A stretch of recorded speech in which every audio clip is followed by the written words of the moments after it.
All right, now I should have audio.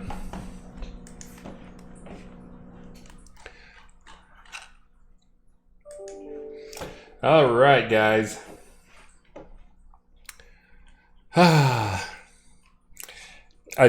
was actually a minute or two late here because I went upstairs to try to do something with my hair. I failed. It's just going to look horrible. It's going to look like a high school kid in the summer. Because I'm pretty much a high school kid in the summer. Let's see. So many AskADev questions. Oops, sorry about that. That was probably loud. So many AskADev questions. Let's see how I can do here today. I've got a little bit of a different arrangement. First off, thank you guys for joining me. Thank you, Sean Butts, for the resub. Thank you, Z of Silverdale, for the resub. Thank you, R-Carf, for the follow. And thank you, Massify123, for the follow. Garbage Man E. I think some of those came during the downtime, not just right now. First, we have to have a moment of silence, more than that initial moment of silence. We lost a soldier in the tank behind me. Jack, the mightiest of the, let's see, some people call them Beeshers. I call them Beeshers. Some people call them Bichers. I've never Googled how to pronounce it, but they're the snake-like fish that's in there. He was the giant, Jack the Giant. He apparently during my last water change jumped out while I had the lid open and I was doing the water change. And those guys are kind of a primitive fish. They're actually look like they're half fish, half lizard or something like that because they have kind of like little army lizard things. But he used those to apparently crawl over to the corner under a cabinet. And I did not find it until too late. They can actually live out of water for like 24 hours, but I didn't find him until a day and a half afterwards. So the mighty Jack, soldier down. Dylena's still in there. Dylena's the other Beesher. She's one of the hot dogs that's in there. But anyways, I had to buy two more Beeshers because you buy them and they're like the size of a tiny earthworm, and then they grow to be like a foot long. Anyways, sadness. If anyone was going to go though, he was probably the best one because he was larger. He was the larger type, and he was the one who would, anytime you put a fish in there, he'd eyeball him and see if he could fit him in his mouth. Hey, thank you very much, Skeggy Media, for the raid, and Rani for the resub. Thank you.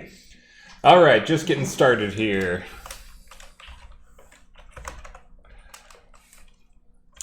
And let's see, I don't even know where I am. Night's Watch. I was in here. I think I come here sometimes to do some testing on performance.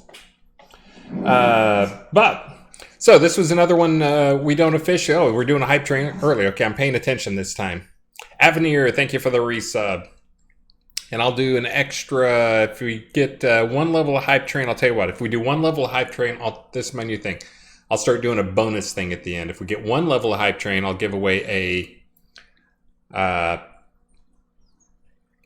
we'll do a row lot. If we can complete 2 levels, I'll give away a town lot at the end.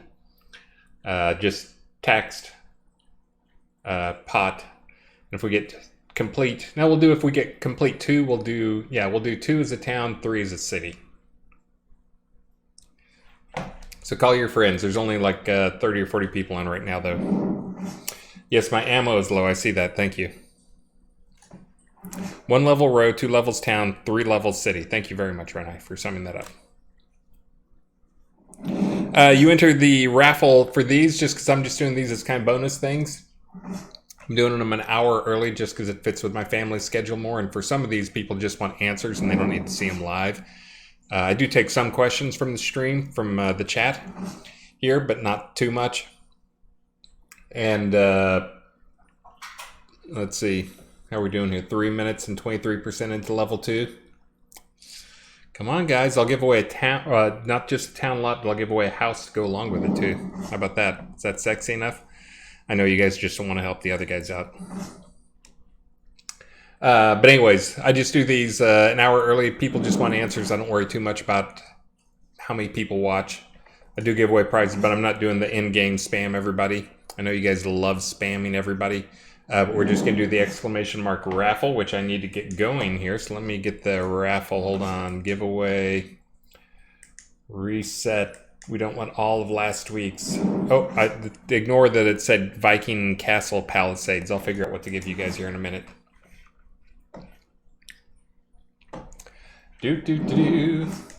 But mostly I'm going to focus on getting through some of the AskADev questions. I'll also talk a little bit today about some changes that are coming up. I think all good stuff. I'm sure somebody will scream nerf or why do you hate me type stuff, just because anytime we change stuff, people do that. But I think it's all good and makes the game more interesting. And, I got a GM show future items button here. Nah, I'm not going to show you guys. Let's see, what should we put on here?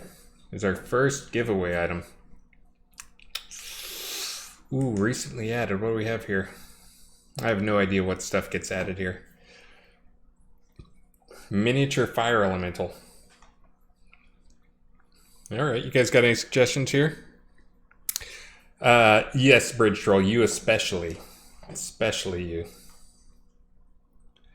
Let's see. We'll start off with something, Ancient Xenosian round shield set. It's kind of neat. Set 2, there's a set 1. Oh, there's the single. Set 3? We'll give away set 2 for the first one here. Oh, if I can get back there. There we go.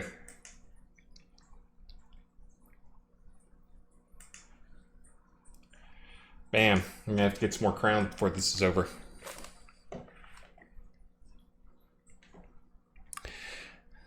Dinharu and I are coming to Austin at the end of October. Awesome.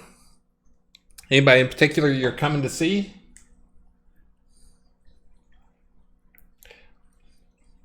Oh, give away Halloween stuff. Oh, you know what? You're probably right.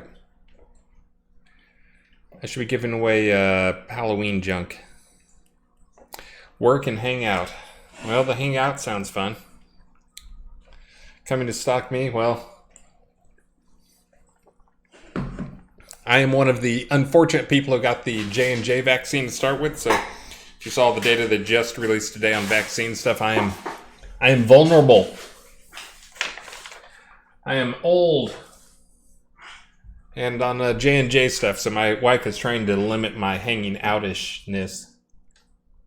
But I'm trying to think. I don't know if Richard, I think, might actually be here at that time. You might be able to hang with Richard if you play your cards right. I think he's going to do some... did you guys only get one level? One level? How embarrassing. A row lot at the end? All right, well, we started a little early there. Maybe we'll do some... maybe I'll upgrade it to a town.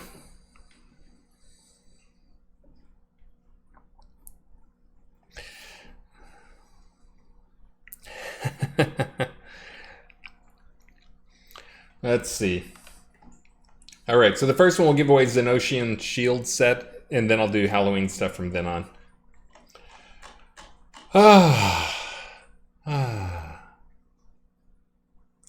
Week is over. It's been a long week. Today's not my fun day. The 15th of every 3 months I have to do financial reporting stuff and send it in. So this is my quarterly reporting day. Fun. But I'm trying to think what stuff I had. Let me look at my list of things that I know was going on. We got a bunch of stuff coming up. This release will be, I think, Castle Atos. Name is still in the works. I'm letting Sanyo do the actual naming, but it may actually just end up being Castle Atos. They were still talking about it. I said I didn't really have a huge preference one way or the other, but I think that's going to go live. We're working right now as a way, we were talking about ways to encourage it being a social hub, and one of the things we might actually do is have a blessing that you can only get at Castle Atos, and have the Castle Despair. Why not Castle Nerf? Come on, you know how to play this game. but is to have a buff there that is based on how many other players are in the scene, because we're trying to encourage it to be a social hangout. And yes, I know it will immediately become Castle AFK players, but even having a bunch of AFK players in the scene is has some value to it. But yeah, having a buff that the power goes up depending on how many people are in the scene when you get the buff. Maybe. We'll think about that. That was the last thing we came up with. Quickly turn into Castle Zombie Town. Atosopolis. But List Draw stuff is still working on that. Atos Abode. Well, I've got several Atos Abodes. So let's see. So some of the things I'm looking at, man, I got a lot of stuff to do and like no time to do them here. But one thing that did just go in, where there's a new boss creature coming in this time that has a boss fight of its own.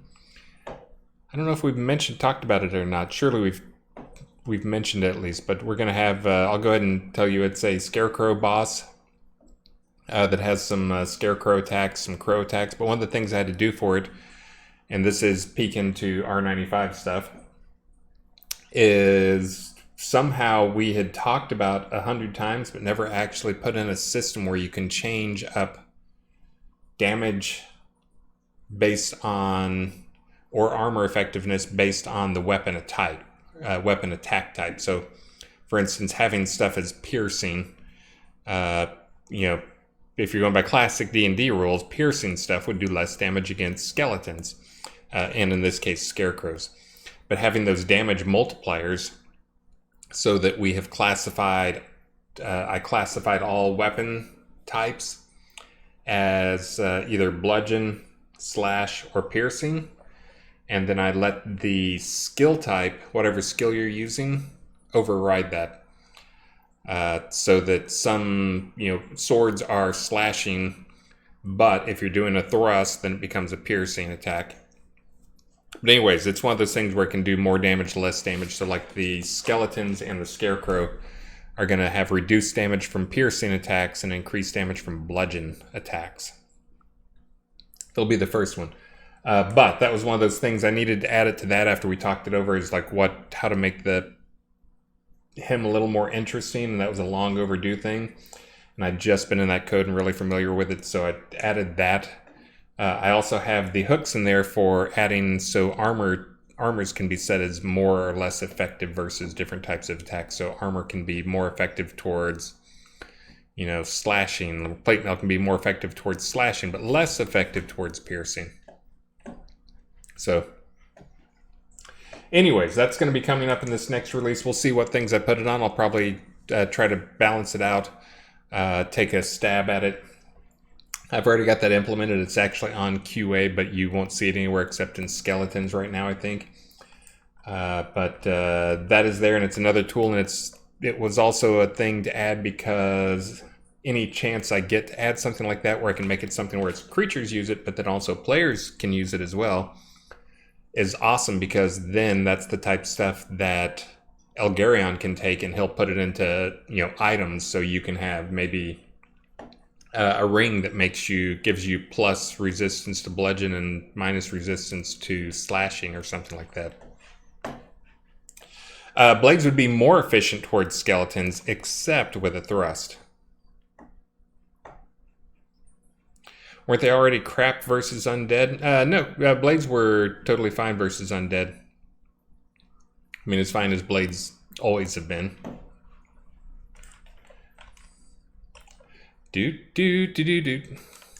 Yes, so blades can't rend them. That is one thing, that there's some of the special attacks that blades can't do towards them. That's just because rend is bleeding. Undead are not known for their bleeding ability. That's one of those things probably a lot of things should have, is not being able to bleed, not being able to rend. I forget if we have that on golems. That's obviously should be on golems, that you shouldn't be able to bleed a golem out. But anyways, that's one of the things you can look forward to, and look forward to coming to craftable items, so that you can make certain, cloak that gives you cut resistance or something like that. That can become a new enchantment type for you guys that Elgarion can add for you. He already had plans for it. He was super excited about it. He also has a bunch of stuff. You guys will be very happy to know that he actually has been dipping his fingers a lot into skills and skill balance stuff. Some of it is just going and fixing some long-standing bugs that I never got to or never understood, or just wasn't really made aware of, or wasn't sure if they were still current. And then some of them were just fixing some things that he thought they weren't broken, but they felt broken. Like Chaos Shield is one of them, to where he basically trashed Chaos Shield altogether and rewrote it from scratch, rebuilt it from scratch using some of the same elements, but also a lot of other stuff. But he's doing that with a few different skills. So you can look forward to that coming in next release. I think you saw today, this is one that came up on the last stream, which was someone said, I can't upgrade, city lots are not upgradable or something like that. And I was like, that's nonsense. And ignored it, except it was somebody that I have, I know they're sharp and smart. I forget who said it. If you're here, if you're here, you're smart and sharp. Sucking up.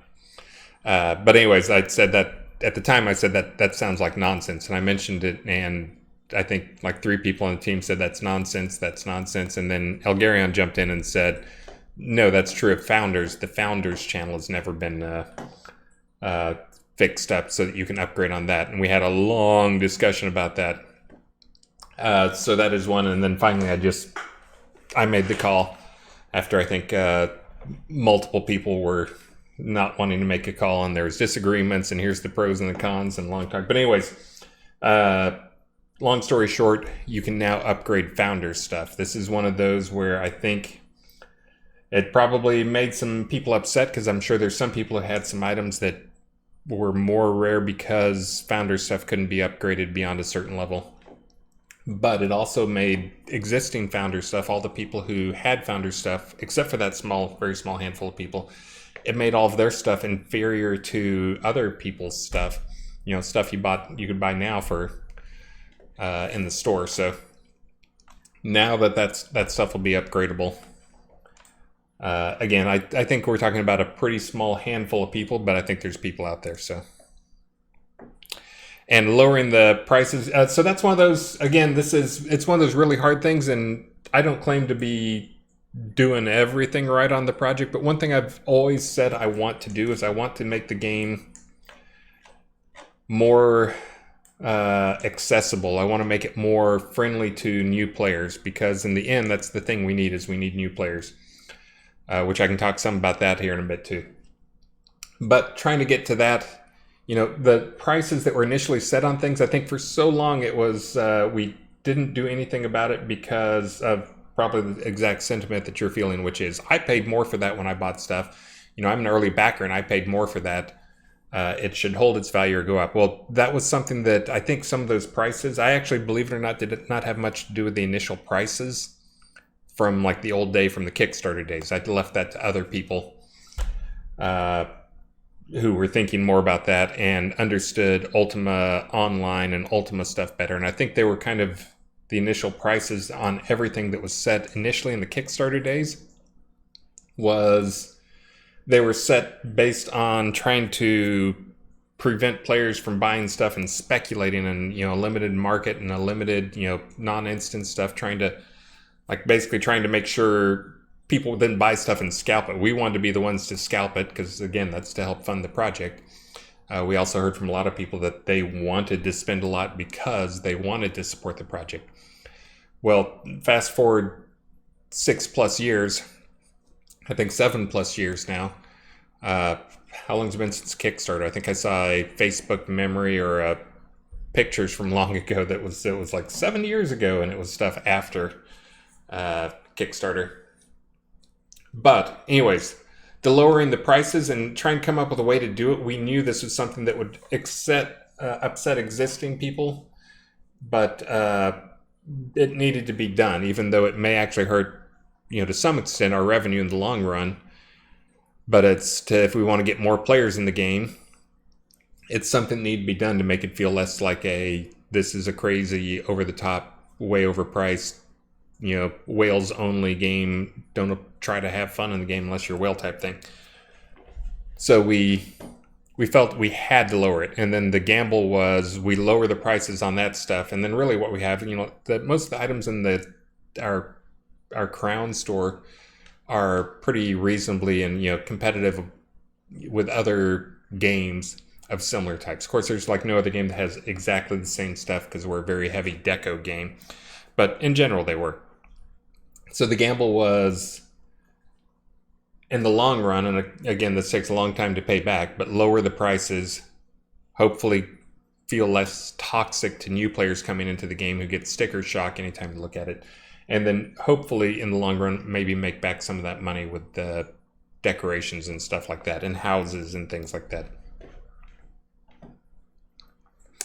And yeah, new player experience is pretty rough for someone not knowing the Pantheon, maybe Pantheon they were getting into. I don't think Pantheon is a word, but anyways, I know what you mean though. Yeah, it's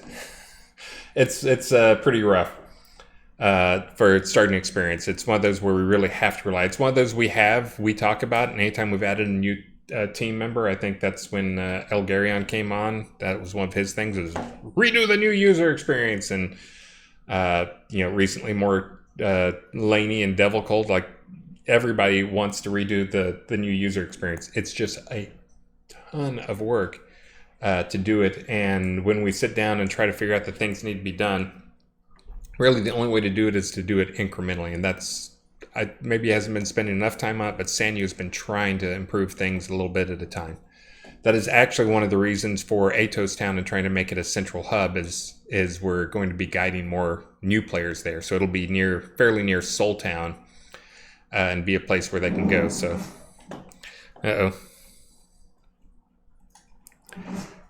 Hey, keep yo Pantheon. Okay, that's good. Yeah, +1 bridge troll. KQ Creates. That is KQ Creates. But anyways, so we're going to be adding some stuff afterwards.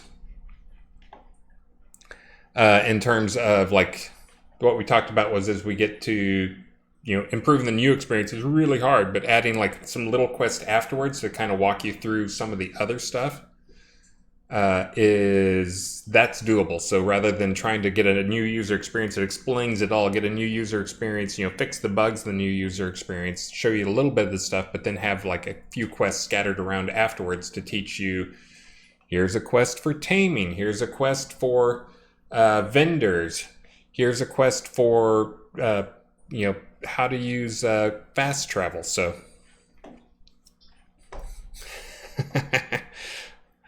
you're not all Sanyo. But anyways, I agree. KQ Creates is Sanyo. Improve what we have, enhance what we have, way easier than one. Yeah.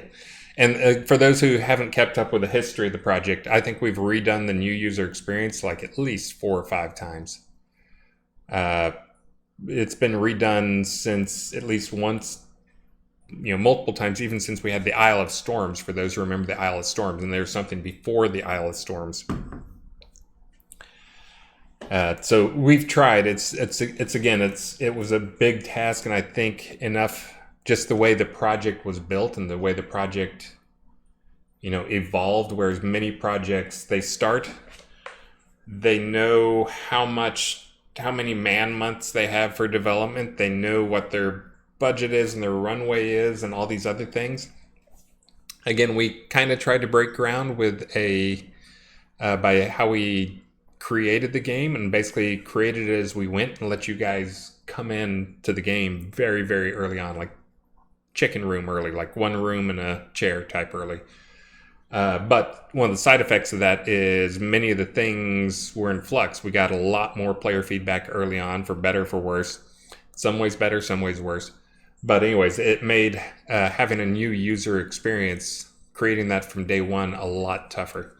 I think it also gave us kind of a distorted view of things, because so many of the people who were in the game and giving feedback were players who'd been in the game, like many of you guys I see out there, who've been in the game one way or another for 5+ years.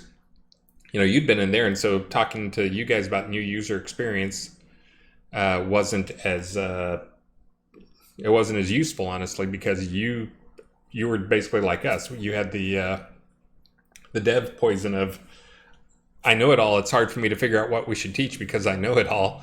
It's hard to figure out what things are the most complicated, but yes, and KQ creates Isle of Storms. That's Sanyo. Isle of Storms is still available via Lunar Rift for those who simply missed that scene. But anyways, it's kind of a weird sidetrack. I forget how we got there. Oh, I got to that from talking about removing the blockage from the founder deeds to make the lower founder deeds slightly more valuable because they're more upgradable. And that again is the long term of trying to make the value, the cost for things more reasonable, just so it feels like a less toxic experience for a new player coming in who first thing to do is check the crown shop and they're like, anyways. I also think the other thing we found was we were, I don't think Elgarion even looked at it. He may have looked at it and considered. I didn't really talk to him, but I don't think we really looked at the prices other people were selling for. But I think that was kind of the other thing was, we wanted to get our prices down so that we were at least in the ballpark for what things were really worth in the market right now. So, but just keeping it cheaper so players come in, they don't feel like they're immediately turned off by that. Let's see. What other stuff did we have? So I still hope to get a fix in for the mine carts and the elevators for this release. I have not started on that. I'm hoping to get that in, though. I have a hacky fix that may be what I end up doing for it, which is there were some changes to improve the movement stuff, which seemed to be what caused that to work. And I think some of this is we're just finding out that change to improve how the movement handles bumps, which I tried to pull out, and I had multiple people scream, "No, don't pull it out," which it is 99% of the time. It's a better experience in the game. It's just making a few things worse. But I think what we're actually finding is, in many cases, it was just luck that some things out there worked before, like mine carts and the elevators. So, but anyways, it's going to be my fix for it. If I can't figure out the other part, the real better fix for some of these things is going to be to turn off that new movement code, new movement change when you're on a mine cart, when you're on an elevator, and then just anytime you're not on there, leave it on. So we'll see. But anyways, I hope to get that in for this next release. I'll get it in as a bug fix if nothing else. Some more Lua hooks. I'm not sure if anybody has played with it on QA, but I rewrote the logic, how we do UI stuff so I can get some text. And again, some of that was setting a pattern for Devil Cult. I don't know if I've seen him out there. Just in case Devil Cult wanted to jump in, because he also loves Lua stuff. But a pattern for us to use the much, much faster and version of UI in Unity that does not cause dramatic hitching. What's in there now is great, but if you tried to put 100 pieces of text on screen, it would crush your performance. So now it should be much better in terms of performance. Just make sure and read, you need to make sure and not do it in OnGUI. Anything in OnGUI, bad. Use the new update stuff in the OnUpdate, not in OnGUI. Hopefully eventually we can get rid of OnGUI stuff. Let's see. Another thing I'm hoping to get next week is Inky variable hookup. This is one from you guys that was feedback in terms of just hooking up some more variables to Inky stuff.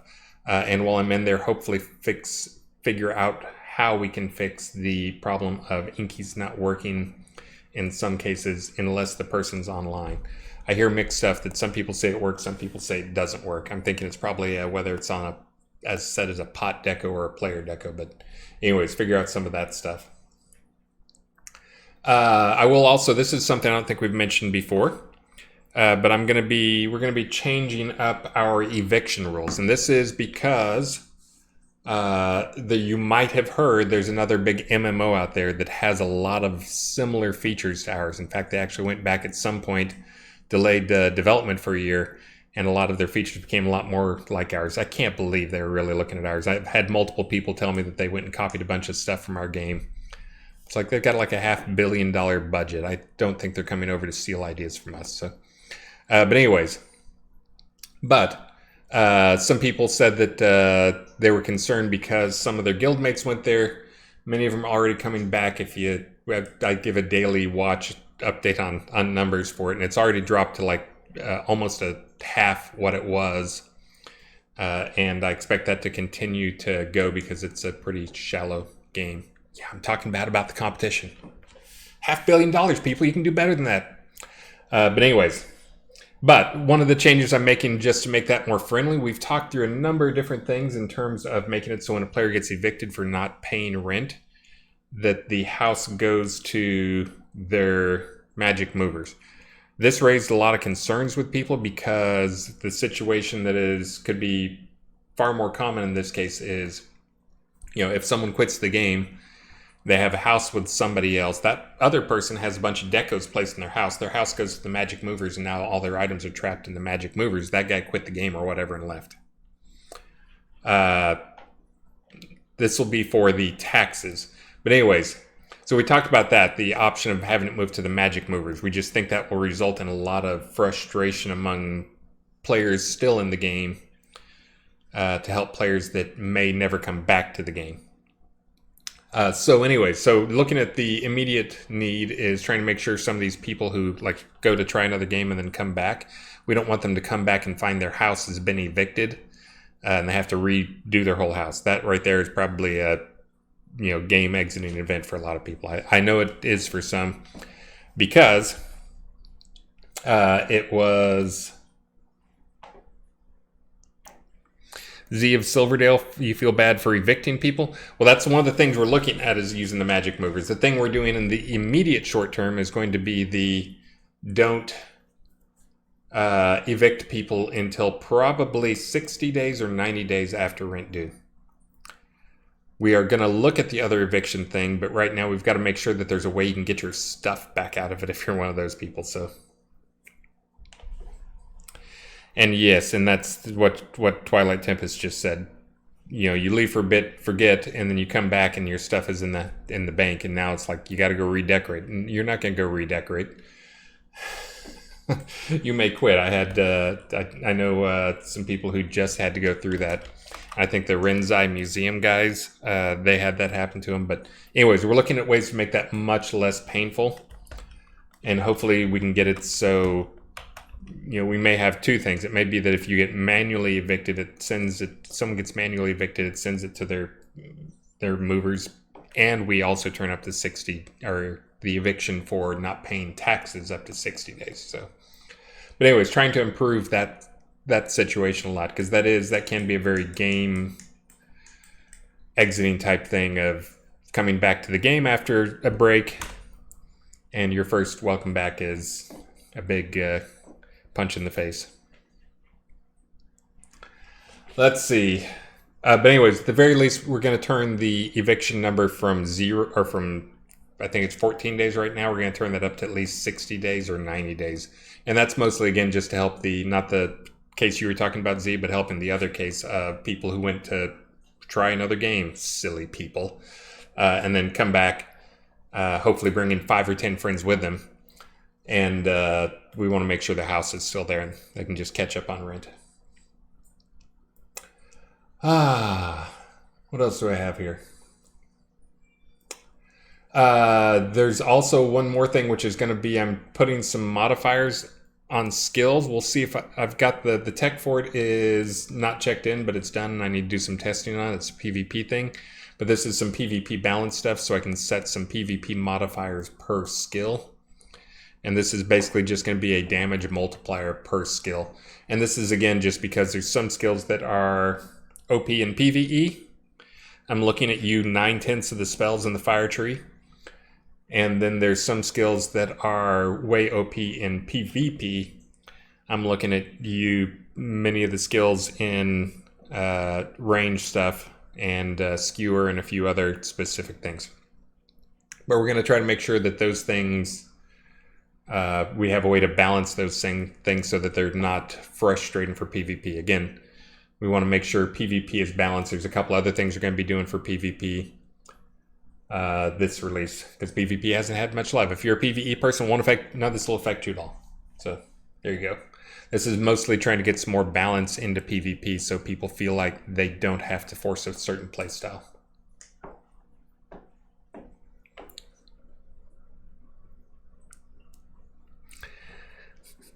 Casey Cupcakes, you're all out of friends who don't know about soda? What, your one friend he knows about soda already? Oh, just kidding, Casey. Oh, I've managed to babble for 39 minutes now. Let me go ahead and do the prize there. But yeah, speaking of friends who don't know, we're going to be bringing on a couple of new things. I've been, for years, literally years, I've been talking to other MMOs, small MMO or market MMOs, and reached out to some big market MMOs, not expecting anything in return. Yes, get your raffle done. There's like 80 something people on the stream, and only about 30 or 40 of you are in the giveaway. So do the raffle thing and get in there. You don't have to be a subscriber. You do have to follow the stream, in case you're wondering.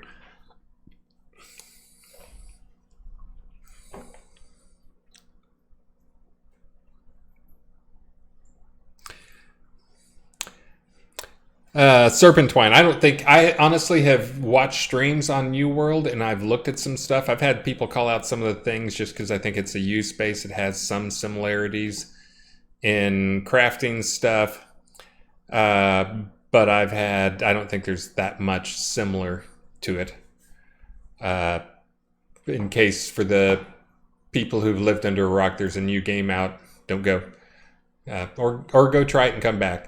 But again, it's already getting massive frustration, and peak numbers are down to, it looks like today it won't reach half its peak numbers from 2 weeks ago or from launch times. But anyways, there's a few things that are similar. It's really not that similar. Again, it's a very piratey themed thing, but we'd love to have some of their players. I think that's one of those things, like when WoW came on the market. For those who don't remember those times, a lot of people scream, no, they're going to destroy the MMO market. And this was the 3,700 people or whatever who had played an MMO before WoW came out. I know it was higher than that, but it was literally in the 100,000 EQ or EverQuest players and 20,000 Asheron's Call players, and obviously 100,000 plus UO players. And Star Wars Galaxies, and then WoW came along and lifted up the market. They brought a ton of people and made MMOs far more accessible. So I'm hoping this got some people back into the MMO market so that we can hopefully recruit some of them when they say, this was cool, but it's really shallow. The PvP is pretty unbalanced and repetitive. We keep getting zerged. PvE is super repetitive and not interesting, and all the other things that I continue to hear.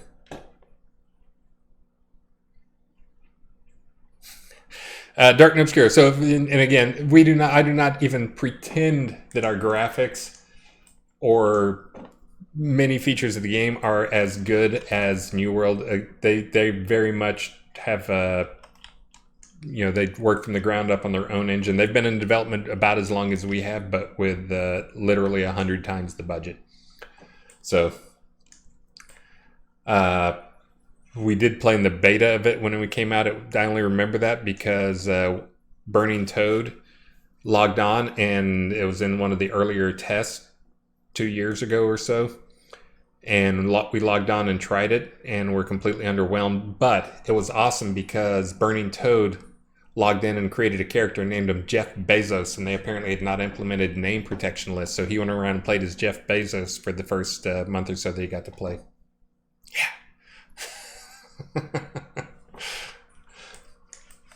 Pretty sure that they got a naming list in.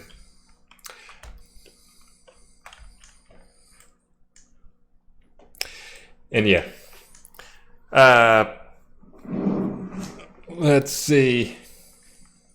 But yeah, obviously I'm biased, but I do think that Shroud of the Avatar is a much deeper game.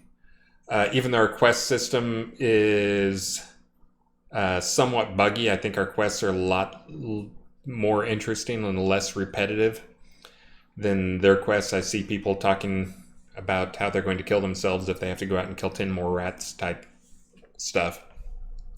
But different game. And again, I know one of the things that they had that players were comparing it to, that it was instanced housing or non-instance housing, which I think was actually a misunderstanding because it does have instance housing.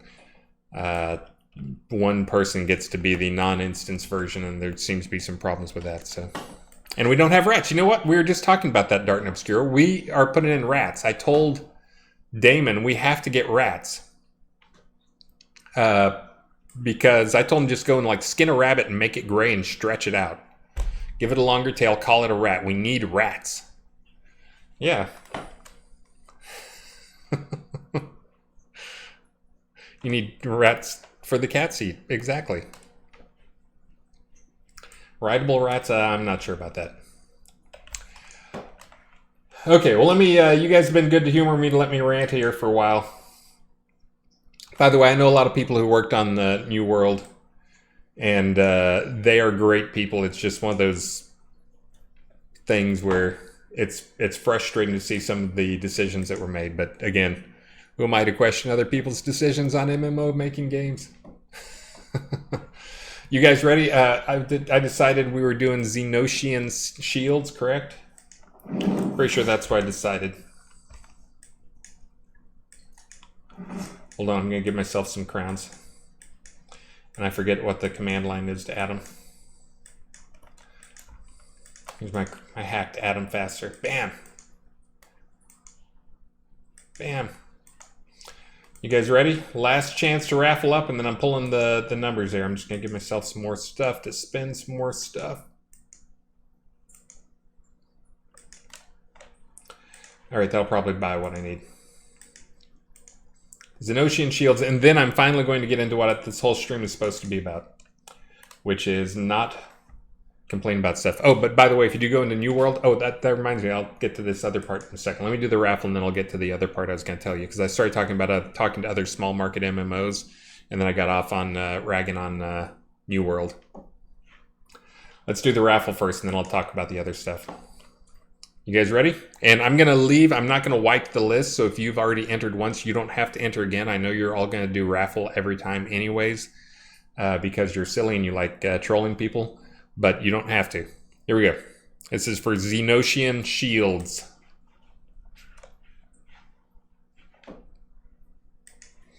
Who we got? Tular Fairlow.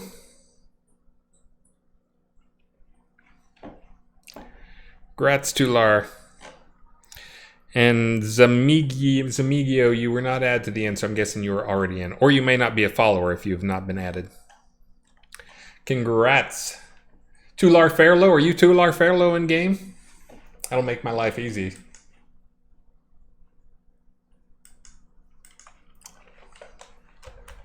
Tular.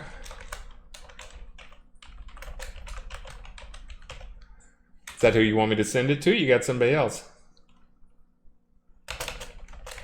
Xenosian shields. Set 1. Okay, I'll send it to that one unless you tell me somebody else. Alright, let me give a couple more. Let me do one more. One more thingy, hold on. We're doing Halloween stuff. I don't even know where the Halloween stuff is here. Recent spooky seasonal. There we go. We got some jack-o'-lanterns.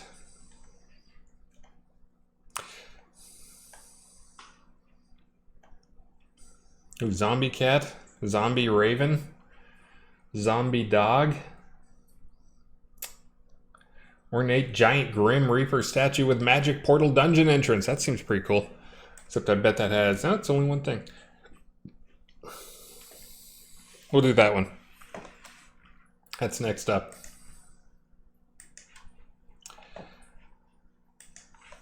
Grim Reaper.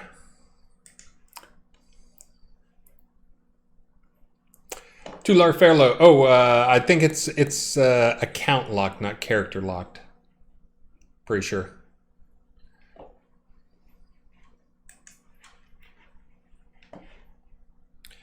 Do.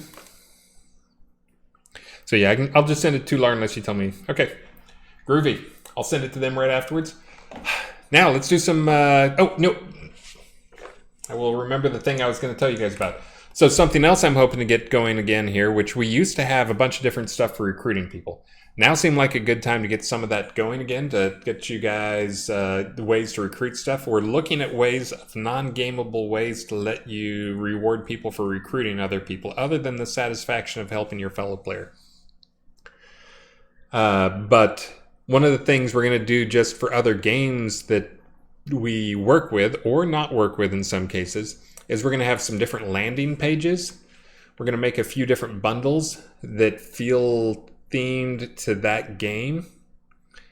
And then if a new player signs up through that game, they'll start with an extra bundle that will be something related to that game.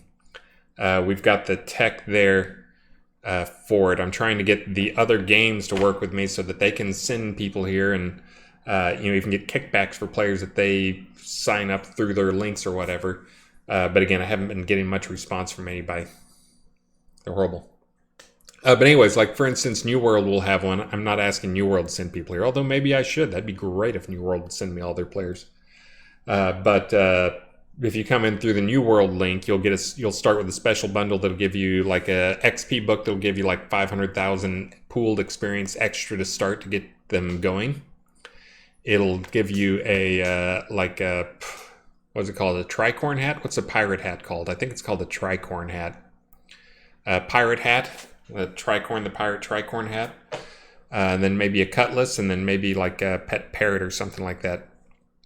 But anyways, it'll be about basically a $10 bundle, and that you'll get for starting through that link. That'll all be themed to New World stuff. So if a New World player realizes that New World is not as exciting as they thought it was going to be and does not have legs, as it seems people are already doing, then get them to come join our game. Tell them to come try our game with a lot more combat depth, crafting depth, quest depth, and all the other stuff. So, and then they'll start with that stuff. Now, I mentioned that it was about 1,000 crowns worth of stuff that would go into each one of these bundles. That's because I've already had people who yelled bloody murder that I would make this something that other people get and they couldn't get. So we'll make sure either whatever items go into these things are available to you guys, or we'll put just put those bundles up so you can buy the same bundle for 900 crowns or something. Serpentine Twitch, Prime Loot, and not soda. Yeah, we keep having people who occasionally say they want us to get into doing Twitch Prime Loot. Travis is kind of the big one, Liz Rostov. Hey, speaking of that stuff, thank you, Kosh Summers, for the follow. They're doing a B5 reboot, I hear, so I'm excited about that. I'm sure it'll never recapture the initial Babylon 5 vibe, just in case your Kosh was for Kosh from Babylon 5. But anyways, excited about that. And thank you, Knight Rider 0070. Thank you for the follow. I Star Strider, thank you for the resub. Gwendolyn Iron Forger, thank you for the follow.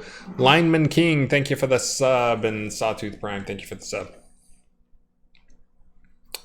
Yes, B5 was amazing. I got to meet for old game people. For a while they did E3. I'm not even sure if you guys know what E3 is, but Electronics Entertainment Expo. It's like the biggest gaming thing. For a while, for 2 years, they did it in the Georgia Olympics Center. And 1 year I went to, both years it was there, I went there.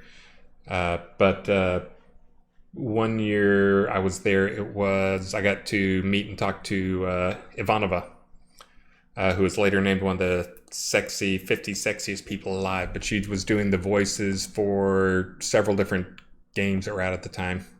What's the underwater island that sank? God, I can't remember. Brain. Atlantis. The Atlantis games. There were some Atlantis games, so I got to talk to her for a little bit. But all right.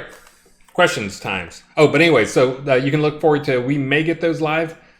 Taz is wrapping up the tech so that we can have like a landing page that if you sign up for the game through the landing page, you get a special bundle. I cannot believe we did not have this. We actually had some parts of this because a long time ago we had something where we could do this with Alienware and you could sign up and get a special bundle through Alienware.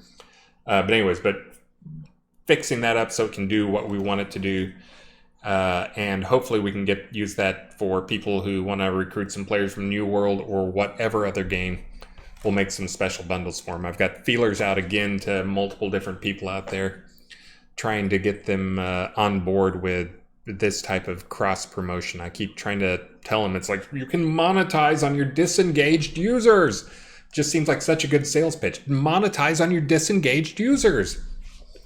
But I'm the only one apparently who thinks it's a great idea. But we'll probably make some bundles that are for whatever games are out there that we get requests for so that we can, try to get some people in. So, Old World Exit Stage Left bundle. That sounds good to me. I just want New World to stop advertising. I basically put a pause on most of my advertising because the prices, and it's probably because we're trying to target the same audiences, but they're driving like every price out there through the roof. It's crazy. We can't advertise. It's nuts. Well, I'm trying to remember Kathy888, why you can't have rideable big cats. Damon needs to do some animations for it, but Damon, if you're out there, Damon, I need to just message him to remind him again. We still need the jumping for our horses. The tech for that got done. We're just waiting on something for him. But she did voices in Skyrim too.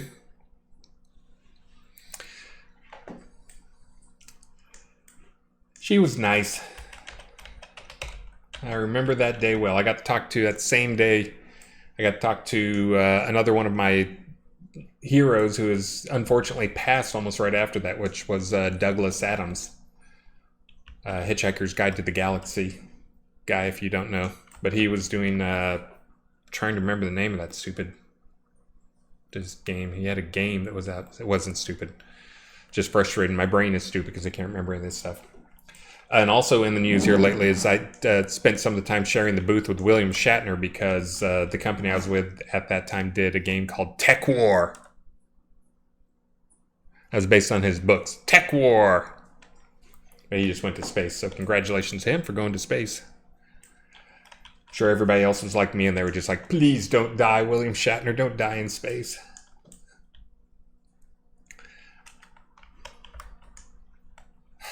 Tech War is an awful TV show.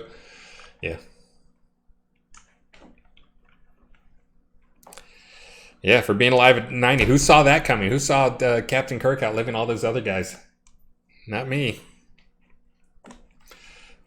All right, I've screwed around enough here and not answered a single question from AskADev. This is supposed to be AskADev. Let's see, hold on. AskADev, get an answer is the name of the stream.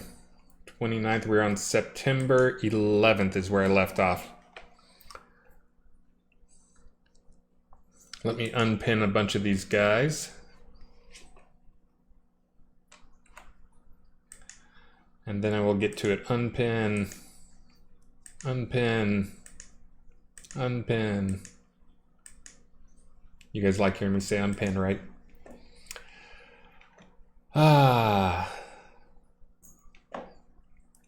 Let's see.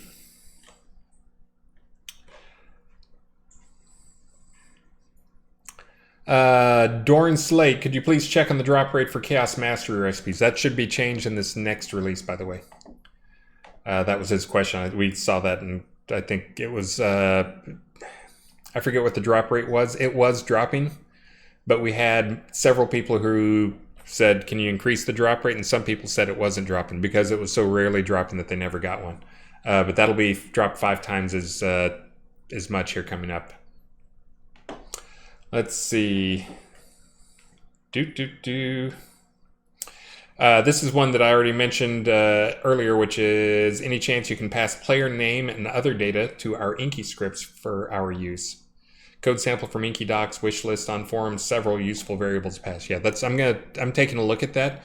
We actually will likely have a new employee starting soon that you guys probably, it'll be like Devicult where you guys will know who it is immediately if I try to keep it a secret. And he's actually really interested in that. He has some programming experience, but this is one of those things which if Devicult's out there, he can confirm, or just other people. If you think you know how to program, jumping onto a 1,000,000-line MMO that is, years in the making and, just massive and multiple different servers and massive client and tons of different systems, it'll convince you that you don't know how to program. Anything that you think is easy gets really hard. And Devicult, by the way, this is not a bash on Devicult. He's just had that sounds easy, and like nothing's ever easy. But he's been doing amazing work. So kudos to Devicult. Let's see. And this is one I touched last time, but this is a later clarification I think he gave. Is there a chance we can have the keyboard bound zoom work more gradually? And that's because I think that's the one you can bind it to keys. But yeah, I don't know what it's doing right now when you do the max zoom in and max far away. Yeah, it should be doing incremental between there.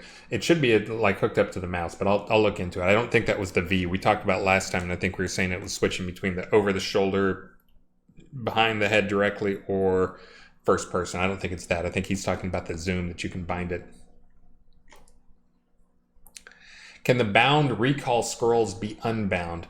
I think the bound recall scrolls, and you guys may know better than me, but I think those are something that you get as like a newbie gift. And there's always this fear that if we don't make stuff we give a starting character, if we don't make that something that is character bound or account bound at least, that it will, you'll just make 1,000 new characters and collect them, or be able to make a macro to, do the starting experience and get a bunch of scrolls over and over again or something. You get them after daily as well, and they're bound. Well, yeah, I'm not sure why they're bound. Then it may just be that they're giving away the wrong one, or it may be intentional, just to compete less with the marketplace guys and make sure that stuff still gets consumed. See, Pipester agrees. Oh, Damon agrees with Pipester's comment. Pardon me. The scaffolding. That we should have the scaffolding stuff up there. So I think that's going to be happening. Let's see. There's a long chat here between devs about Lederhosen and Dirndls versus Lederhosen versus other stuff, and the names, and arguing about the different German names for things.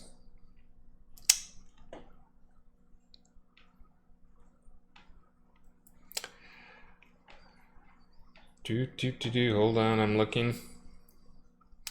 Owsley has one here that I can answer and elaborate on. Can we consolidate the 50+ sign recipes into a single one that is based on the crafting symbol applied?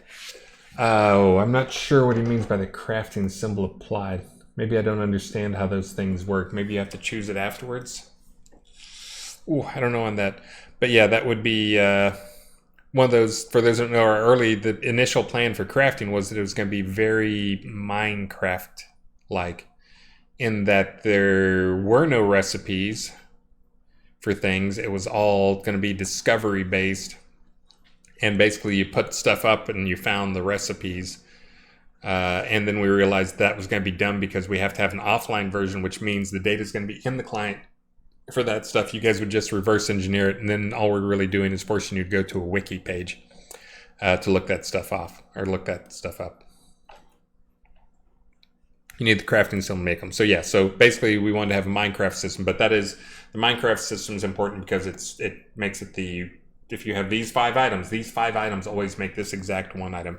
So that's why we always have stuff that, like a key, a craft symbol or whatever, and that is the key for that recipe. So I'm guessing, based on what they just said and me talking through that there's a different actual recipe for each one of those things depending on the crafting symbol that goes with it.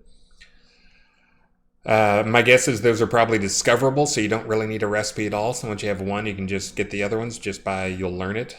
If they're not discoverable, though, let me know.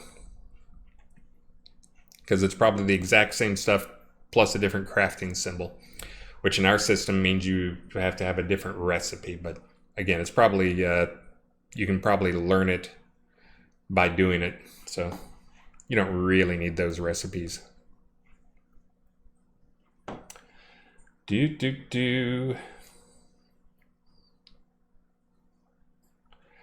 Crossfire Bug's Eye, can you change dragonfly pets so they can be placed on ponds and other types? Ooh, maybe. That's a maybe. I'm sure, you know, we can have decos on ponds, on water stuff now. But I'm not sure about pets, because pets want to move and they need to have nav mesh stuff. The only way I could see that working, since there's no nav mesh on top of the water, is if the pet just stayed wherever you put it. But I think most of those things they look for just as a logic check. You'll find this in most games, MMO or otherwise, which is things to spawn, things want to have a nav mesh. They won't spawn unless they can find a legal point on a nav mesh, and that may be one that breaks that. So that may be tougher than it seems. That may be another one of, that sounds easy. Not easy.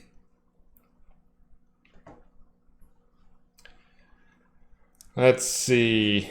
Woo, I'm up to September 16th. Akara stuff removed from game. Didn't find any the last few months. I don't think the Akara stuff is removed from games. Maybe you guys can, you may know in chat, but I'll check the last 24 hours. Again, for those who don't know where the Akara name came from, that was me making crap up at 3 a.m. or something. And the very first fish we got are electric blue Akaras who are back here, Mark and Minnie, which we've discovered they actually are a boy and a girl, and they may actually try to mate soon. But anyways, that's where the Akara name came from.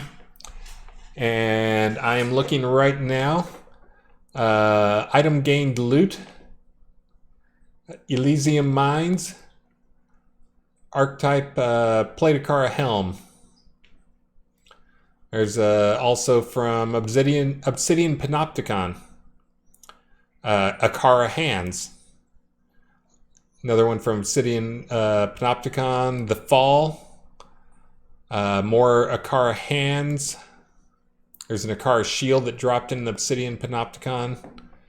So it looks like it may just be in the very rare, but in any place random list. We've got some of those that get added to a lot of different creatures. This can drop anywhere, but just really rare. Let's see, Swamp 202. I forget what the name of that actually is. Underground 3, that may be Kroll. K-Roll, as someone says. Yeah, it looks like in K-Roll, legs dropped there as well. Oh, also, it looks like you got them. Earlier today, you got some Akara legs. Congratulations on those. Yes, it was leggings. At 11:42, you received your legs. So, yeah, it looks like they are probably just in the rare but anywhere category.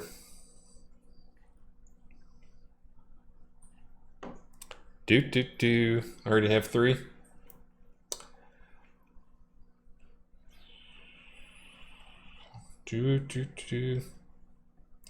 Checking, hold on, I gotta go through all the dev comments to find your comments in there.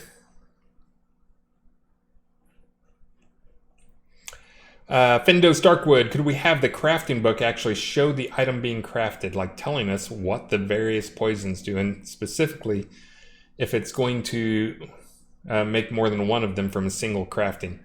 This got a couple likes by devs, so let me see if, nope, it wasn't Devicult. Ravlox and someone else liked it, but not Devicult. That's one for Devicult. I think he's kind of been avoiding some of the book stuff, because that is kind of the ugliest of the UI stuff, but he's been chipping away at some of those things. I'm not sure what he's getting done for this release, but it may be less player facing and more bug fixing stuff, which is also sort of player facing. But yeah, that's one that I'll put that on my suggestion list for it, because that may be low hanging fruit if it is. If it is, he can do that one. Surely he can get that done. It sounds easy. Again, famous last words. Richard would always say, that sounds trivial. Famous last words from Richard.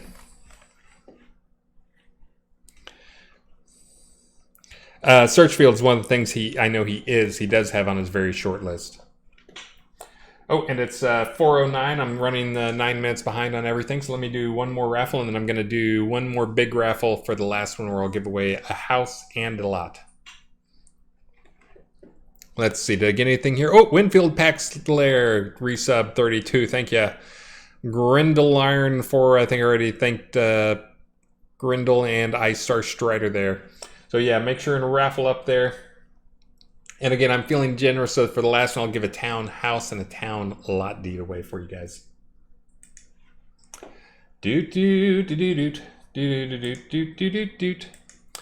This one is for the Grim Reaper deco for Halloween themed stuff.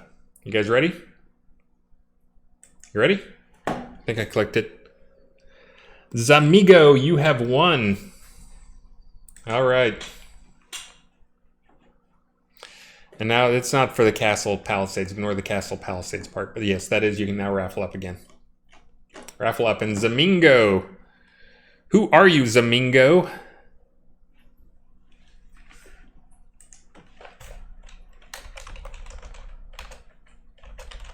Grim Reaper statue.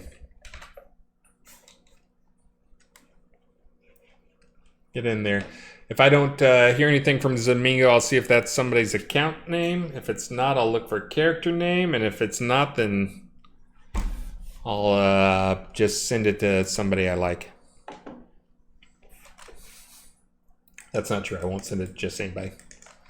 For the next one, let me pick something that I'm going to get back, try to get through another week of questions, and then we will call it a day, and I will go play with my kiddo and cook some burgers.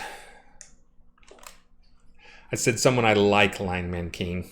Maybe Irish Eyes. I like Irish Eyes.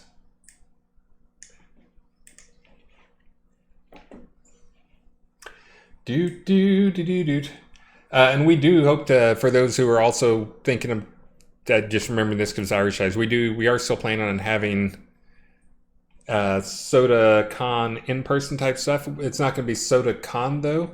We just think it's going to be more effective and more people show up for it and just more opportunities for stuff to do and less pressure on me for sure. That there'll probably be some type of future event once pandemic, we know the situation of the pandemic, because I think we've been for 18 months saying we're 3 months from being done with this thing, like 3 months and we'll be done with it. It's feeling a little bit more like we're 3 months from being done with it than before, but we'll see how things go. We'll see if the epsilon variation shows up that's 100 times more deadly or whatever crazy stuff. Anyways, once all that's done, we will be looking into doing some type of event. I know there was talk of doing like kind of a Silver Serpent type event that's really all Richard type stuff rolled into one. And, so it'll be Shroud of the Avatar stuff, but there'll also be some Ultima stuff in there. And Richard hopefully will be back in Austin full time by then. I think he may be in Austin now, but he comes and goes and he's all over the place. So yeah, 3 months before the next strain. That's probably cursed the world. The Epsilon strain shows up. You guys can like refer to this link and send it out to all the conspiracy theory people. It was created in a lab at Chris's house. Let's see. Dun dun dun dun dun dun. Serpent Twine, did he go to the Marianas Trench? He did not. He went to something, I think it's called like Deepest Depths or something like that, or is that like a dungeon game? But anyways, he went to the deepest spot in the ocean, which is actually like maybe it's some specific part of the Marianas Trench. But he went down there because he had to check a box so that he could be the first person to orbit the Earth, go to outer space or whatever. Go to the North Pole, go to the South Pole, go to the deepest part of the ocean, and go to all 7 continents. I'm not sure what other stuff. But anyway, so he has been to the very bottom of the ocean. I think that did actually happen.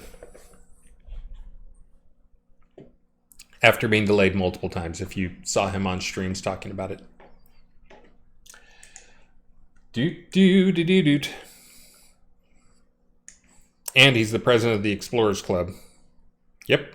Yeah, he's now the president of the Explorers Club. I keep telling him that no matter what, what's that magazine?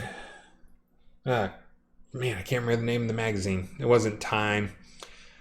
It's one of those guy magazines. Not like Playboy or something, but you know the type. GQ or something like that. But they put him on the list of 10 most interesting people list in the world. But I keep telling them that talk to some of the other guys in the Explorers Club, and they had some way cooler stories than Richard. Probably because I've heard Richard's story. He tries to talk too much about pooping in space and the challenges in that. But there's a guy there who was in the Explorers Club, and I may have told this story just because I think it's the coolest thing ever. One of his things that he did that made him famous was he killed a cheetah with his bare hands. He was attacked by a cheetah and killed it with his bare hands.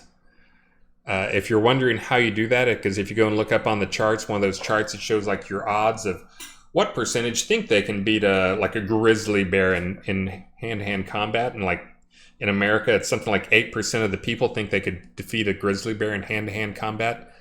0. You have 0 chance of defeating a grizzly bear. If you think you can beat a grizzly bear in hand-to-hand combat, you don't know what a grizzly bear is. You think you're thinking about like a black bear. And you couldn't beat a black bear either. But anyways, but that guy, he defeated a cheetah.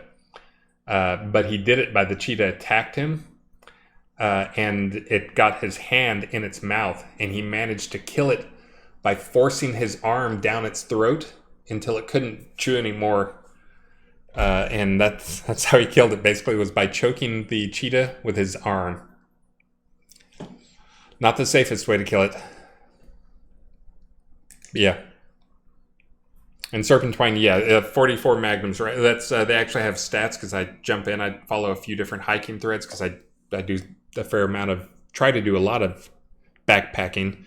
Really get to do a lot of hiking type stuff and do a lot of stuff in Colorado. But if you have a gun and you shoot a gun at a grizzly bear, you're more likely to be seriously injured or killed by the grizzly bear than if you don't shoot a gun. It's one of those dumb things. I'm sure there's some breaking point there where like a 44 Magnum, maybe you've got a better chance of surviving. But most of the guns that people carry when they're out backpacking are not enough to do anything but upset a grizzly bear. Your best chance of surviving a grizzly bear attack is bear spray. You're actually much better off with bear spray than nothing at all. But shooting a gun actually increases your chances of dying to a grizzly bear. So you might have a chance with the 44 Magnum, but that's a lot of weight to carry with you. Get rid of the Heritage Witch's hat. It's one of those things that's weird. If once things go out in their heritage, we can't unheritage them without doing a data migration, which is a little painful. I don't really like how that's implemented, but I know that's one of those things. Speaking of which, fireplaces are finally going to be fixed. It took 2 people in like 6 months, but fireplaces will actually be fixed. That is going to happen as a data migration this next patch. Wizard Smoke had to come in. Ravlox was fighting with it and finally got something that was 90% of the way there. And then I think Wizard Smoke came in and helped him with the last part of it. So we'll be doing a data migration this next patch in a little under 2 weeks. Will probably be a longer downtime, more like our old school hour-and-a-half downtimes, because we're going to do a data migration on it. So yes, your fireplaces will be fixed in time for winter.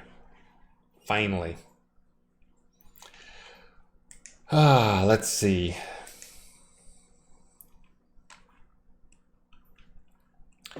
Arthas Dimpleton, any chance for having masterwork for bone armor? Yes, some work is being done on bone armor. That is one, at least I know it's been talked about. And usually if Elgarion talks about stuff, it gets done, unlike the rest of I won't say the rest of the team. Unlike everybody on this stream. But anyways, I know he's talked about it, which means it will probably get done.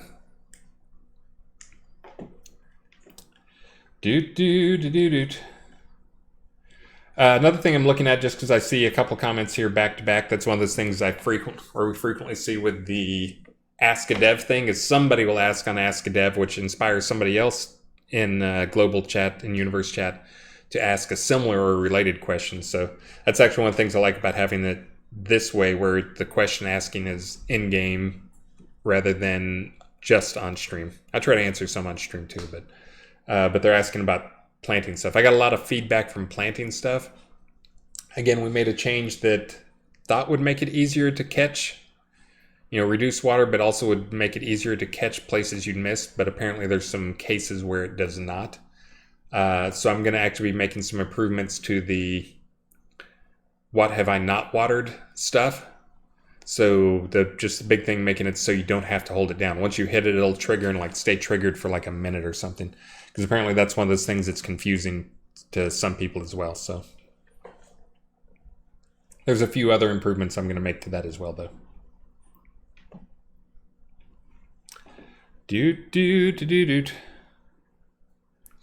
As Moldy Mool, AskADev, you doing it here? That's cool. Any chance we can instantly come out of fishing animations when taking damage while fishing? That is one that I know that Devil Colt looked at. I don't know what he found. I think that's another one of those things where it seems like it'd be super easy, and it gets really confusing when you get in there. If it is easy, I will take a look at it. If Devil Colt has not taken a look at it, but it may be one of those that's tough, just due to some of the wacky stuff.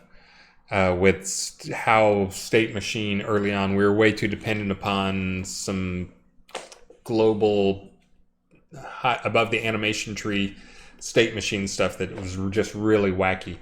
And as we found, changing some of those things has some unexpected side effects. Also, AFK was one of those states. AFK was being used, and after changing it, if you go on QA right now, I just got a bug report from a change I made, which is I made the change so if you AFK just due to standing still for too long and not doing anything, because you're a horrible streamer and you can't talk and drive at the same time. But if you go AFK, you won't sit down anymore. You'll get the AFK over your name, and you'll just do whatever you're doing. If you were standing, you'll keep standing. If you were dancing, you're going to keep dancing. So when you're AFK, you'll just keep on dancing and say that. But anyways, the feedback I got was, which made me realize why they put it in state, is I think Alley Oop, who is amazing. I don't think she's on the stream, so. But anyways, Alley Oop, you're amazing. I think she reported a bug that if you go AFK, other players don't see it. And I think that was something being communicated through that high-level state stuff. So I've got to fix that up. But anyways, this next release, AFK will not make you sit down and look stupid. Yeah, I think we're all in agreement. Alley Oop is amazing. It's too bad she's not here to hear us talking good about her. Aha! I got a name for the Zamingo. He says, I was taking a shower earlier. Likely story. It's all right. You'll get your Grim Reaper statue.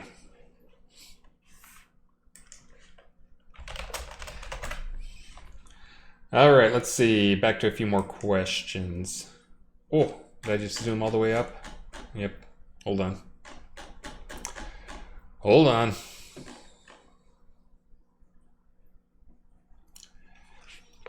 Druid Gallowin. Should there still be grass in buildings? No, there shouldn't. I'm trying to think. The change I made, there was last release. I'm pretty sure it's already gone live. I don't think that was this release, but I think last release I changed it so it actually pulls up grass from a little bit further outside of where you put your lot down. So it'll pull up extra grass, basically what should equate to 1 meter extra grass all the way around. But I realized also that may not be enough, and I may need to go to like 2 meters, because how far it needs to be out to pull up all the extra grass so there's not a possible rounding error so the grass sticks into your lot. That could be more than 1 meter. So it could still happen.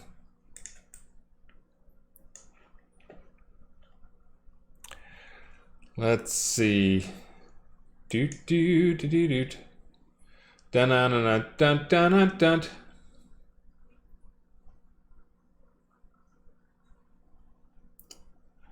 Dun dun dun dun dun.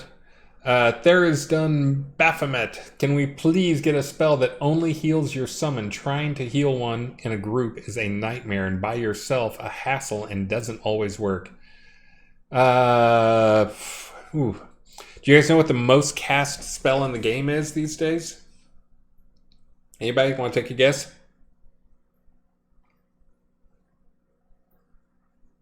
Anybody? Bueller?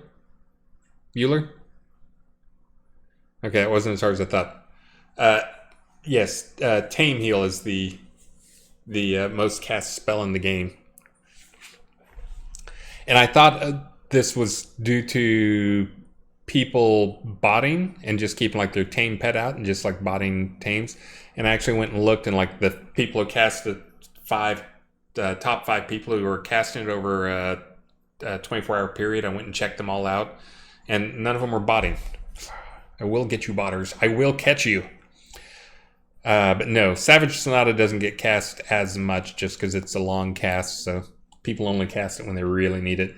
Only need one person per group. But Tame Heal gets cast a lot. Let's see. Oh, you know what? September... Yeah, it looks like I thought I fixed the grass. I'm stupid, aren't I? I am stupid. Yes, I'm stupid. Okay, I've confirmed this. I am stupid. On September 22nd, should there still be grass in buildings, was asked. On September 22nd, 2 hours later, Raffle said, Chris, you should fix this. I said, sure. Raffle said, need a Jira? I said, nah, I'll do it now. Raffle said, okay, cool, thanks. 22 minutes later, I'm done. Okay, so I did fix it. I'm reading old questions. That's the part I was saying stupid, is I'm smart enough to fix a bug like that in a matter of 20 minutes, but not smart enough to realize that I'm reading questions from last release that are now fixed. So it is supposed to be the weekend right now, so let me get through, I'll get us caught up through September, and then we'll just be behind for October. Let's see. Here's one. Speaking of comments that I replied to. Bridge Troll, War Goats, War Goat Pets, Armor, Spiked Heels, Sexy. I had to comment saying he's not wrong. I wouldn't expect War Goats, though, as much as we like the War Goat idea. I take Maxine, we go to the zoo at least once every other week, and she runs by the lions, the tigers, the bears. Oh my, yes. The tortoise, she likes talking to the tortoises. But the thing she spends the most time with is petting goats. So she'll sit and she'll spend half an hour doing nothing but petting goats and petting the alpacas. So I'm a fan of goats, is what I'm telling you. You know, they have like crazy, I'm not sure if you looked at them, but they have crazy rectangular pupils. I did like a whole photo series on those things because like zoomed up so their eyes like the whole 5 megapixel photo, because they have these crazy eyes. It's strange. Yeah, goat's eyes and horse's eyes are so weird. I never knew that. I know now. Let's see.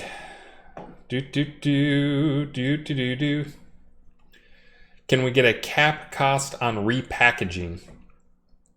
Ooh, I wonder what you were trying to repackage that cost so much. That was Crossfire Bug's Eye. Is he out there?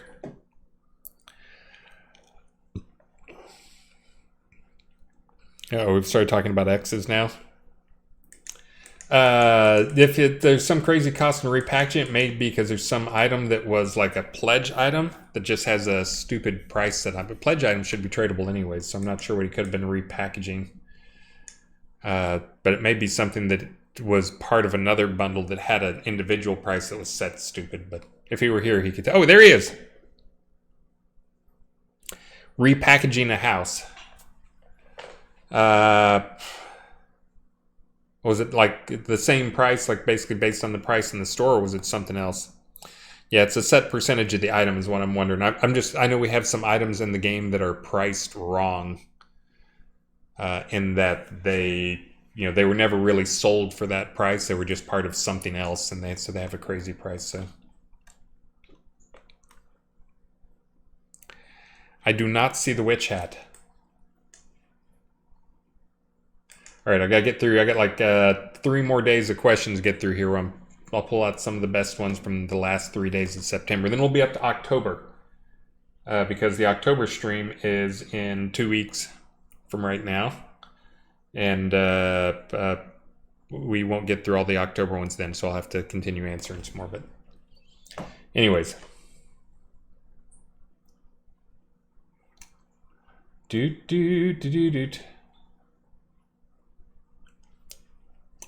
Dun dun dun dun dun dun dun. Hold on, catching up.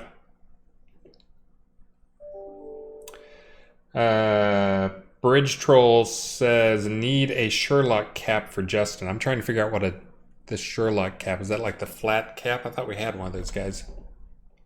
Let's see.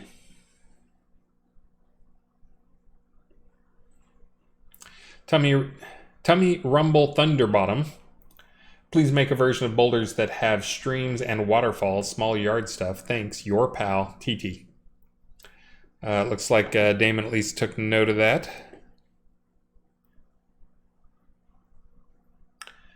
Trying to catch up. Arthas Dimpleton, could you add a way to change prices of items on a player vendor without removing items? And also add ability to select multiple items and change their prices to be the same value. To which Elgarion said, that would be super handy and a good quality of life improvement. I agree. That's one of those things I think is one of the clunkier things. I keep threatening to do spreadsheet management stuff where you can use a Lewis script to basically dump and batch dump and then batch set prices. While I'm diving around in Lua stuff, maybe I'll try and actually get to that. The idea for that would be that just expose the vendor to Lua so that it can be basically a function call that when a new item gets added to the list of stuff on a vendor, it gets dumped out to you can have it, it'll call a function that'll have all the full information about it, so you could dump that out. So you could go to your own vendor and get all the information, edit it in a spreadsheet, and then take it back and re-import it into your guy. But yeah, I'm looking at Lewis stuff, so maybe that'll be on my short list. A lot of questions about tamers. Robert Frost, when will tamers get legs like archers? When will buffs like Shield of Air last when changing scenes? I'm trying to remember why. I mean, there's some of them, a lot of these things, spells that don't last, there's kind of 2 categories. There's some things that if you had them on the overworld, they would be fairly broken or cause problems, so we don't want you to be able to keep them between scene changes. We do have tech already, so we can keep stuff from being cast on the overworld. Only a handful of spells can be cast in the overworld. We probably just need to make that so it applies to other stuff where we really want to block it, and make it so all other things stay. Because I think probably for existing players, 80% of the time when you're changing scenes, all the cool kids don't go to the overworld. They're using teleport scrolls or, going to a party member or back to their house or whatever. But anyway, Shield of Air, I see no reason why it doesn't last between scenes. I'm trying to think why that would be unbalanced on the overworld. But again, a lot of these things were, they're remnants of just before. We long ago, for those who don't know, a lot of the spells had very short durations, like, a max of 30 seconds. But the idea is being that you're in combat and you need to make more serious choices about things. So you have to choose. Do you want to attack an extra time, or do you want to do the shield spell an extra time? But over time, we kind of found that even though that is a cool mechanic for balancing, the cost is the time it takes to cast it is another big part of the cost. That ended up making things just more tedious than we really like. And even though it's one of those balance things, it's a balance thing that really gets balanced on a tedious mechanic, and we try to kill those things off. So over time, things have gotten longer and longer durations. So a lot of them, like Shield of Air, likely, is something that doesn't stick with you between scenes, because when it was created, it was not long enough for it to matter. I mean, who cares if a 30-second spell stays with you between scenes? But when it gets to be a 5-minute spell, then yeah, that's probably something worth looking at. So yeah, so we can go take a look at those things too. I will get Shield of Air on the list, just since it was specifically requested. But I'll get that. I'll take another look at some of the other like shields and things that currently drop between scenes. Stuff that has, if anything that has more than like just a couple minute duration, should probably last between scenes. Make more spells last between scenes. Because yeah, unless there's a reason not to make it last between scenes, it should last between scenes. And some of them, there's good reasons. Like, guess what? Ring of Fire, we don't want that, you taking Ring of Fire out on the overworld. And that's probably one that does persist between maps, now that I've said them. Arthas Dimpleton asks, what is Flotsam? Flotsam and Jetsam, I just always hear those things. I'm sure KQ Sanyo's around somewhere, but I think that's like broken ship parts and ship debris. Right? Am I right? Shipwreck debris? That's why I've always heard it, so. Not safe for work. I'm not sure about that.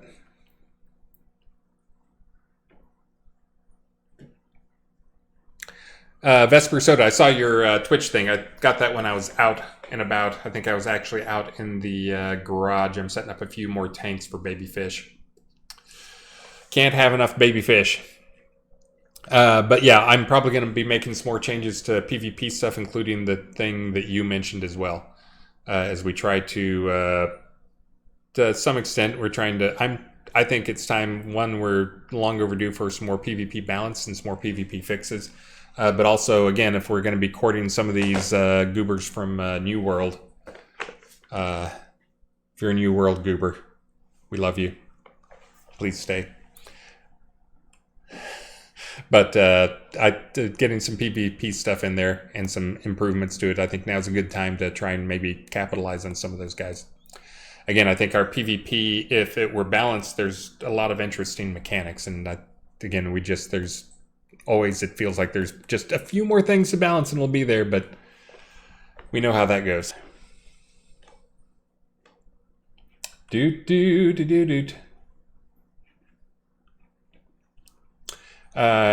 Wormsbane asks, can snow pavers be added to the store again? I think that's a seasonal thing. We actually talked about seasonal stuff and having it cycle in and out and whether or not that's a good thing. What do you guys think? Do you like that snow stuff goes away and is only available for 3 months out of the year? We had mixed discussions on the team. I'm of the opinion that in game, like, seasons are 2 weeks long, so yeah, and you can't prepare. And then the worst part is sometimes we forget if they're not things that are on a specific cycle. Many of them are on a specific cycle where they're marked for when they come around. Yeah, and then we have some pots that are like snowy pots where there's always snow there, and you guys can't buy snow stuff except in Earth time these 3 months. Lame. Super lame. Yeah, snowy biomes. Yeah, exactly. So anyway, so we'll probably do away with those type seasonal things. We may keep around some of the things like Christmas seasonal stuff where it comes and goes and those type things. But stuff like that, like snow, shouldn't be seasonal. Snow is around all the time, so it can snow in maps right now. So We'll keep some of the seasonal stuff, but we're going to move definitely like snow stuff to be not so much. And some of these other things, we'll have to take a look and see what things are not on there, but definitely going to be changing that. Let's see. Oh, you know what? Bam! I'm to October 1st. Hold on, I got to pin this one so I know where to start next time. I'm not sure if I'll be doing another Friday stream next week. It kind of depends on how much work I have left to do and how much I get done. I talked this whole time without taking a drink. I think I need to do a giveaway for the last thing. I didn't even say what it was going to be, but we'll make it something awesome. Because you guys are awesome. Actually let me down. Level 1 hype train? What kind of hype is that? We used to get level 3, guys.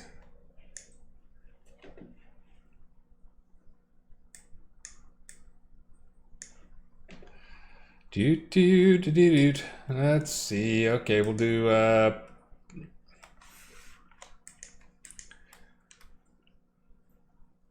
Deed Town Pot Tax. Yeah, we'll do one of those, guys. Because I'm nice.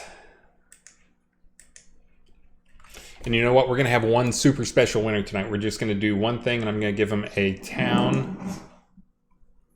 There you go. Did your part. Good job there, Tomcat. And I'm going to give you this one because I like this one. I don't care what you say. I like it. I think it's kind of cool. Not great for decorating, but it's fun, especially for this is going to be like a second house or a house in some place, because I just like the idea of having the courtyard, and you know it's already got like a little perfect little dueling area down there. So that will be the thing. So we're going to give away a pot town lot and Stone Keep town home.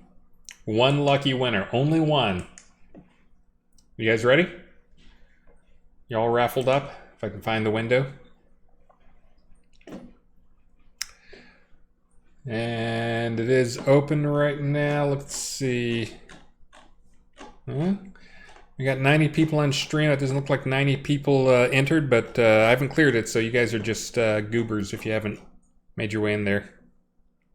Mr. Chadwick was the last one to get in. Anybody else? Anybody? Remember, you got to follow. You don't have to subscribe, but you do have to follow. All right, here we go. You ready? Just to wrap things up here, reminder, about 2 weeks, a little 13 days until the next release. Again, we'll have one new zone going live. I'm not sure what other bigger things. I think it's going to be a lot of polish. We kind of ticked when we talked when we ticked this last time with some new scenes and new stuff, and we'll see how things go. But we're not doing great on our tick and our talks because we get late on little things, and our ticks become talks and our talks become ticks.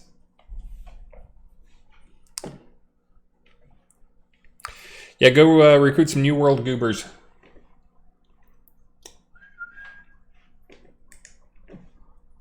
Just get on the global chat and say, wow, this is much cooler in Shroud. I like their use-based system a lot better than this.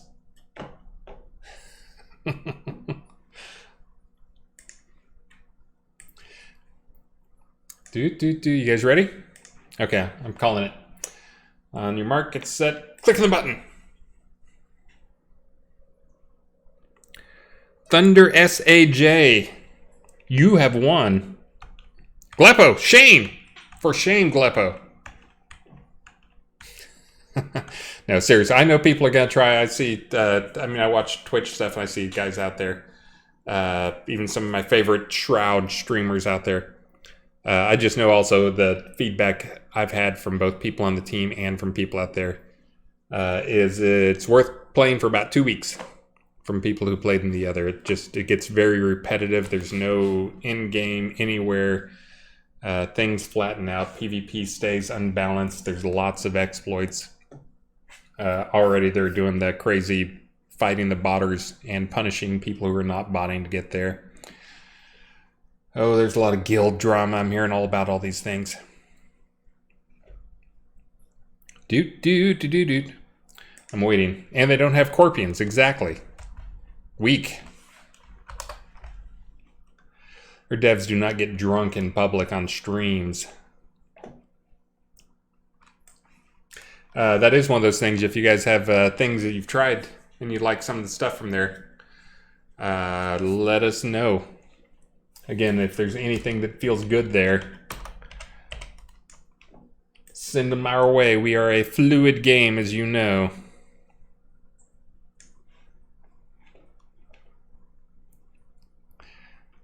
Dude, it isn't hard to find a drunk dad. That's true. It's Miller time right now. I always say that. I don't think I've had a Miller beer.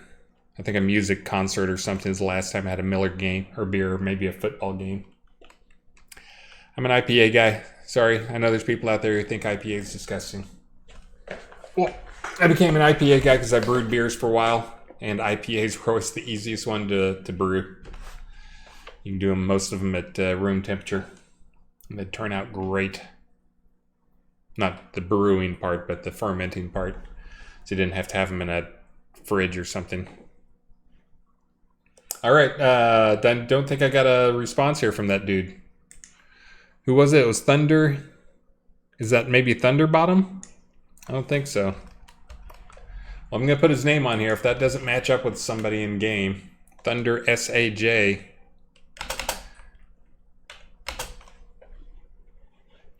All right, how about this? If he doesn't speak up and by the time I find somebody to raid, I'm going to draw some other name.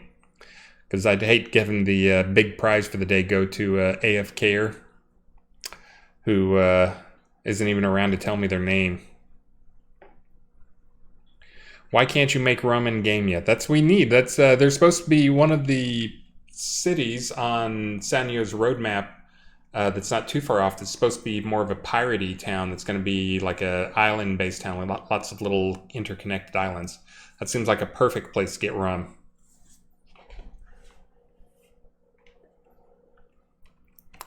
Yeah, you need sugarcane for rum, so that's, you got to have like the little pirates. Yeah, it's kind of a shot glass, kind of a Buccaneer's Den type feel to it.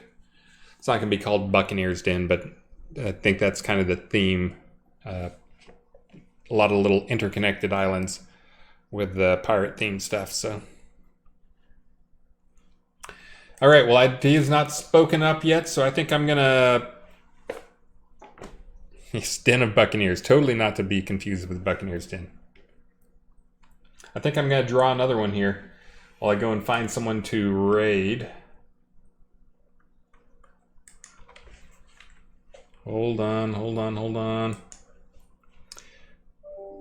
Wait for it. Oh, that's my channel.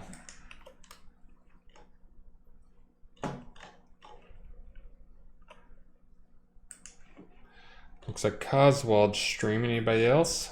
Who we got? Just me and Coswald? Well, guess who's getting my raid, Coswald? So we're going to be drawing another one here. And I'm going to be raiding Coswald. That's good. Coswald is a great streamer. There are good streamers. There are bad streamers.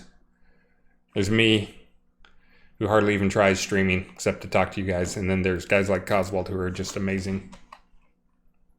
Able to talk and play and give good stuff and hold conversations. So we'll be giving him one. So anyways, if you had missed Raffle, I don't know how you would have missed the Raffle. Oh, one more person got in. Looks like Kosh and Auler got in. But anyways, again, I did not wipe the list, but we're drawing another one here. Go ahead. Troll on. Oh, P3ABO got in. There's one more person there. All you other guys, you're all dupes. You've already got in there. Okay, you guys ready? 5, 4, 3, 2, 1. Bam.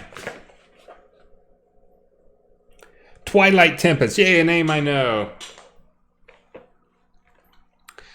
SC1ZZORs. In our game, there's no class system.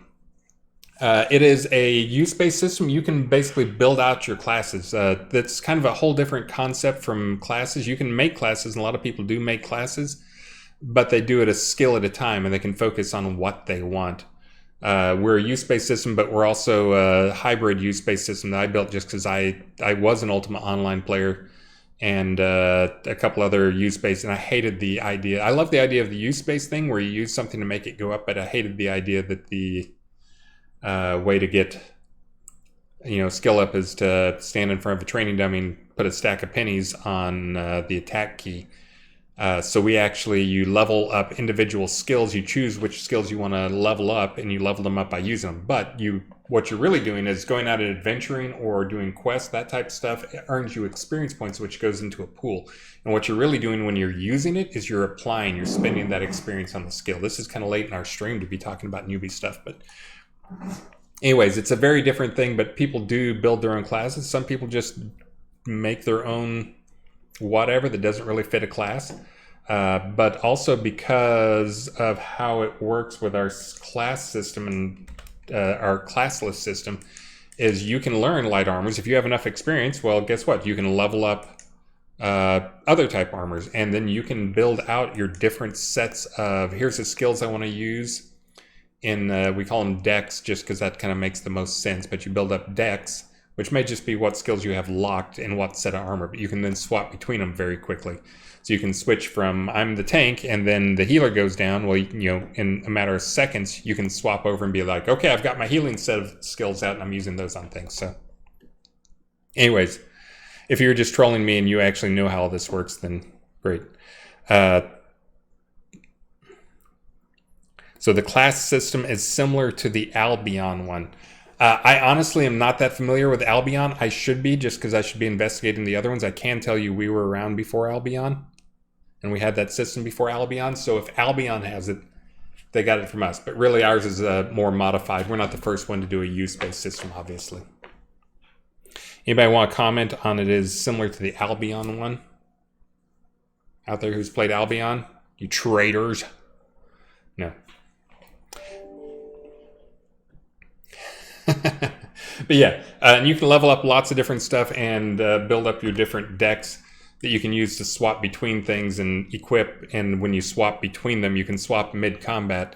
But when you swap, you can also swap out gear, which determines, it comes with like a, it has a time penalty to swap, and then it has a focus cost to swap depending on how much stuff changes. But yeah, go try it. It's free to play. Lots of people in there. It is. We have, if there's anything that hurts the game, that actually was mentioned on the stream earlier, is new user experience. We are rough.